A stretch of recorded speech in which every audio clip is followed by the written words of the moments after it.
Vriende, wat 'n voorreg om vanmôre weer saam met u te kan wees. Nou, ons is by boodskap 4 onder hierdie baie besondere gedagte verhoudingsprobleme en die Bybelse oplossings daarvoor.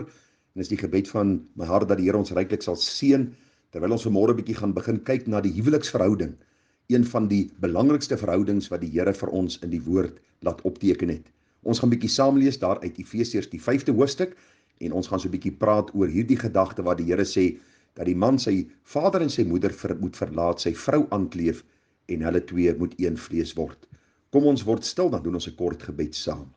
Hemelvader, baie dankie vir die voorreg om vanmôre u woord te kan open. Ons bid nou dat u vir ons wysheid sal gee in die verstaan van hierdie baie belangrike saak van die verhouding tussen man en vrou, die huweliksverhouding soos die Bybel daarna verwys.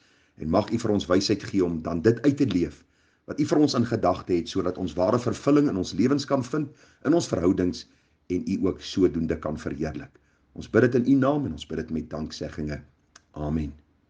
Nou vriende, ons lees daar in Efesiërs die 5de hoofstuk en dan ook in die 6de hoofstuk van die verskillende verhoudinge wat ons kry. Vir u gesê, ons gaan bietjie praat oor die verhouding van die vrou teenoor die man teenoor die vrou, ouers teenoor die kinders, kinders teenoor die ouers, werkgewer, werknemer, en dan ook oor die algemeen verhoudinge met mekaar. Maar ons staan stil by die belangrikste verhouding en dit is die huweliksverhouding, want u sien, die gesin maak deel uit van 'n samelewing. Die gesin is die groepie mense wat in 'n bepaalde huis woon.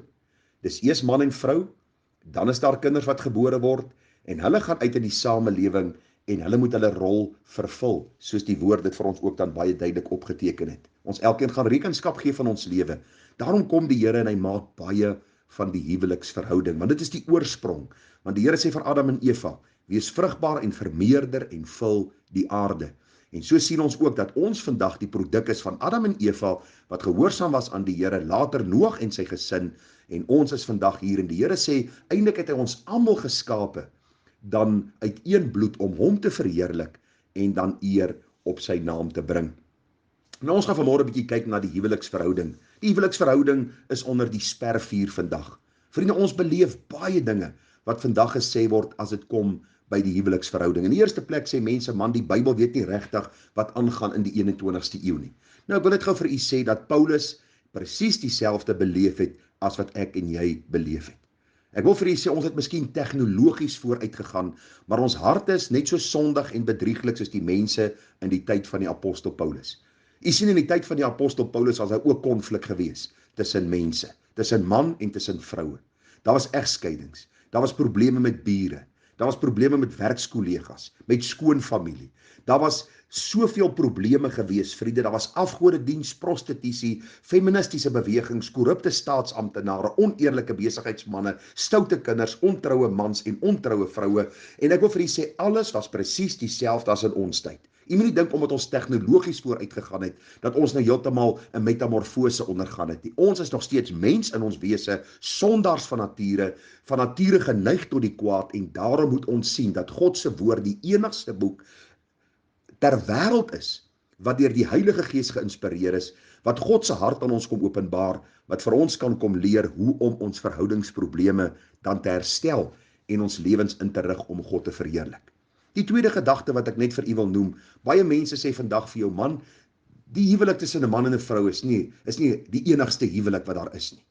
Ons kan vandag 2 mans in die huwelik bevestig, ons kan 2 vrouens in die huwelik bevestig, en dis ook 'n huwelik. Dis nie die Bybelse standaard nie. Ek gee nie om wat sê die regering nie, ek gee nie om wat sê jou kerk, of wat sê jou predikant, of wat sê jou eie hart vir jou nie. Die Here het tog nooit gesê jy moet jou hart volg nie. Die Here sê jy moet sy Bybel volg, sy standaard. So daar bestaan nie iets soos 'n huweliksverhouding tussen 2 mans of tussen 2 vroue nie. Die Bybel sê vir ons, God het 1 man vir 1 vrou geskape, en as ons in hierdie huweliksverhouding is ons daar om God te verheerlik. So ek dink ek het vir jou 'n kort definisie gegee van die huweliksverhouding. Die huweliksverhouding is hierdie verbintenis tussen 1 man en 1 vrou, soos God dit dan bedoel het. Ek wil vir u sê dat die huwelik is nie ingestel deur die staat nie, alhoewel daar dokumente is wat ingevul moet word en die huwelik geregistreer moet word, is die huwelik 'n inisiatief van die Here God gewees, en hierdie inisiatief was gewees om dan ook so ietsie van homself aan die mens te kom openbaar. Want luister, as jy 'n gelukkige huwelik het, sal jy so ietsie van die hemel in jou huis en in jou huwelik en in jou verhouding ervaar. Dis juis wat God bedoel het. Daarom vergelyk hy ook die huweliksverhouding met sy verhouding wat hy met sy kerk het. En kom ek lees gou vir u 'n paar verse saam. Dan kom ons by die gedagte uit van vanmôre. Wat beteken dit om jou vader en jou moeder te verlaat, jou vrou aan te kleef en dan een met haar te word? Die Bybel sê vir ons daar in Efesiërs 4 vers 22, vroue, wees aan jou eie mans onderdanig soos aan die Here. Want die man is die hoof van die vrou, soos Christus ook hoof is van die gemeente en hy is die verlosser van die liggaam. Maar soos die gemeente aan Christus onderdanig is, so moet die vroue dit ook in alles aan hulle eie mans wees. Manne, julle moet julle vroue lief hê. Hoe lief moet ons hulle hê? Soos Christus ook die gemeente lief gehad en homself daarvoor oorgegee het. Ons gaan bietjie daaroor praat. Nou kom hy verder en hy sê vir ons, so behoort die mans hulle eie vroue lief te hê, soos hulle eie liggame. Wie sy eie vrou lief het, het homself lief. Want niemand het ooit sy eie vlees gehaat nie, maar hy voed en koester dit, net soos die Here die gemeente. Want ons is lede van sy liggaam, van sy vlees en van sy bene. Daarom moet die man sy vader en sy moeder verlaat en sy vrou aankleef en hulle twee sal een vlees word. Hierdie verborgenheid is groot, maar ek sê dit met die oog op Christus en die gemeente. So kom ons kyk bietjie vanmôre na hierdie gedagte.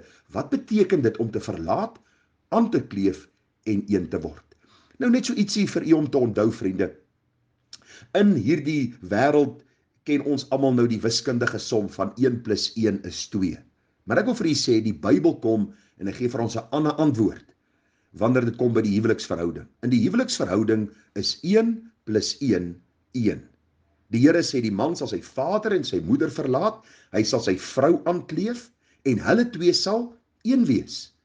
Dit beteken nie ons gaan dieselfde dink en altyd dieselfde doen nie, maar God wil vir ons hierdie kosbare gedagte kom illustreer dat die huweliksverhouding so kosbaar is dat ons 'n eenheid word wat God kan verheerlik. Dis belangrik dat ons hierdie som sal raak sien in die Bybel dat 1 + 1 is 1 in God se gedagte wanneer dit kom by die huweliksverhouding wat man en vrou word dan een voor die Here. Nou vriende, ek het al reeds vir u gesê dat God die initieerder is van die huwelik.